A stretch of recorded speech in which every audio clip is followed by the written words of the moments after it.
એની જવાબદારી બહુ ચોક્કસપણે ફિક્સ થાય છે ફોરેસ્ટ ડિપાર્ટમેન્ટની ને ફોરેસ્ટના આવા અધિકારીઓ.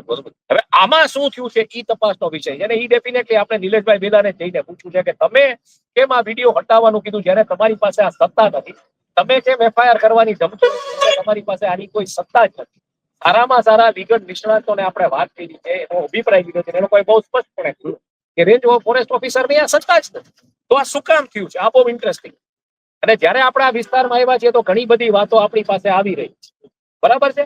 વીજના થાંભલા જે રીતના લાગવા જોઈએ, જે આખી લાઈન એક પાસ થાય છે 20 કિલોમીટર દૂર, અને ઈ જે હજારિયા છે, તો ટીઆરપી ગેમ ઝોન જેવો કે સુરત જેવો કોઈ કાંડ આ વિસ્તારમાં ગામડાઓમાં થયો, એની જવાબદારી કેવી?